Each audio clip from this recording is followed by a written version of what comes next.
Hey guys, today's video is a mishmash of lots of different bits and bobs I've got over the last few months, and I want to share them all before my 6 months update video that I do every 6 months. So, all the way back to St George's Day, I went to an invert show, I think it was in London, and saw lots of cool critters and had an absolutely lovely day. I got some of these rainbow vampire crabs. I think they were from the spider shop. I've moved them into a small natural setup with isopods, moss and water, and they seem to be very happy. My daughter treated herself to a jumping spider. She had a great time seeing the larger jumping spiders and picking out which baby to get. It was so tiny and had since had 2 molts, but then it sadly died. No idea why. My daughter was gutted, but she's saving up to get another one. I got this mantis. I think it's a cryptic mantis from Steve Exotics. It's doing really well. I think it molted and now it has wings.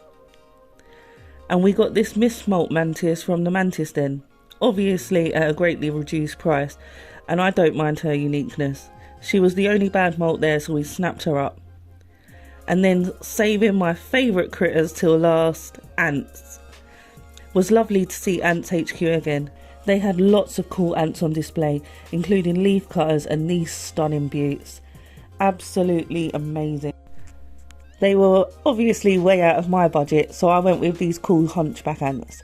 They've been doing really great. They came with a good batch of eggs and they developed well, and they've had their first few workers, and I think they might even have more workers now. I like them. You've got to love unique looking ants. Huge thank you to Ants HQ. Then there was AntCon, and I got another awesome dive colony from Antics, because I want to keep this one in artificial.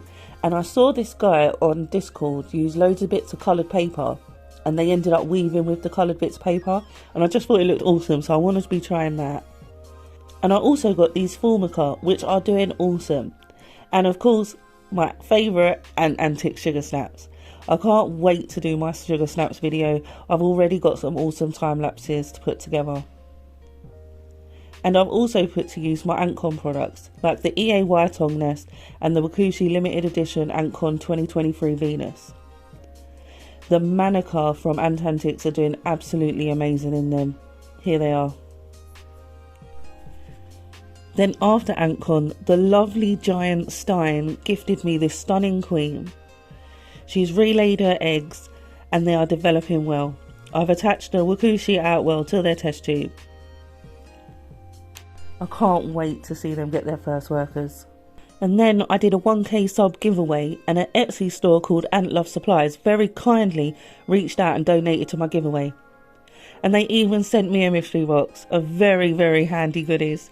It included lots of bowls, some I've already been using, and they've been so handy, and a bunch of test tube feeder trays. I love these so much. They're so cute and they fit perfectly into standard test tubes.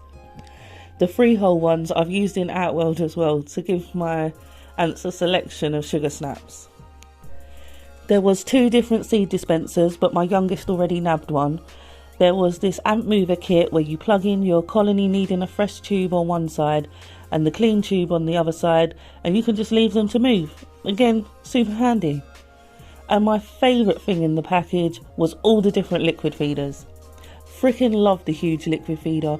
Will definitely be going in my messes. I think it's a whopping 50 mils. And then, after hearing the lovely Mr. Adam Ants talk about ant farm supplies, I had to try them out. I ordered 2 different small nests.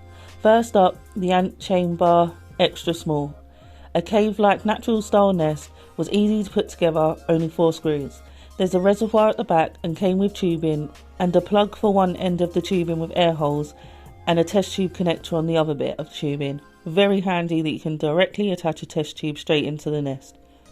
I'm currently testing out the hydration system. As you know, I'm used to Saturn, so I don't have to worry about it too much. And I just want to know that I can keep the humidity right before I chuck my ants in it. Any suggestions on what I should put in it, just let me know down below. And I'm not usually a fan of covers, but this one has an ant on it, so I don't mind it. As you know me, I normally keep all my ants in the light. And then the extra small Terra nest. This was the one that tempted me. Again, was just 4 screws. They have all the same tubing and attachments as the one before. and this one had a red acrylic cover and a black 3D printed cover. There's a huge hydration hole which I might block with cotton just in case, but I can't wait to get some ants in it and see how they do. I also got a black liquid feeder, ideal for my natural setups because they won't show the mud marks. I love liquid feeders, but they do end up looking grubby after a while when you get them in white. And then they very kindly put in an outworld. I will need to test this out as I'm not the fastest and want to make sure I can bury it on the back wall where it's 3D printed enough that the ants can't get out when I open the lid. But I could definitely use it for a found-in outworld for larger ants to hunt in. A huge thank you to Ant Farm Supplies for everything, and the next time these nests feature on my channel they will have colonies in them and I'll let you know how I got on with them. And then Charlie's Ants did a 1k followers giveaway on Instagram and I won. Huge thank you to Charlie, go check him out. I won a double prize of a Hightech Ants Foundation Starter Kit. Came well packaged and has lots of different tweezers, a bottle to hydrate the sponge. The sponge hydration does bring me back to the Ant Boy days. It comes with a built-in temp and humidity sensor which is meshed off directly to the nest to get a closer reading. Obviously I'm a Saturn fan so I'm not used to hydrating nests anymore. So I'll be testing this out and see how often it requires hydrating before adding my babies.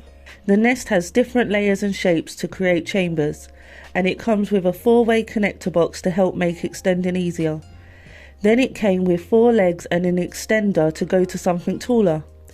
I'm assuming that's maybe to run a heat cable underneath, or maybe their outworld range sits higher. It came with all the screws and tools to add on all the bits. There were lots of options, blockers, attachments for smaller tubing, and my favourite bit was you have an attachment that perfectly fits onto a test tube, and these cute little rests for the test tubes to rest on. I think this is how I would set it up.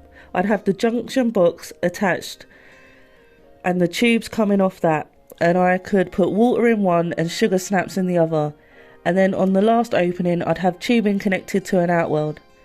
When I'm set on how I'll have it, I'll screw it all together. Huge thank you to Hightech Ants, looking forward to trying it out.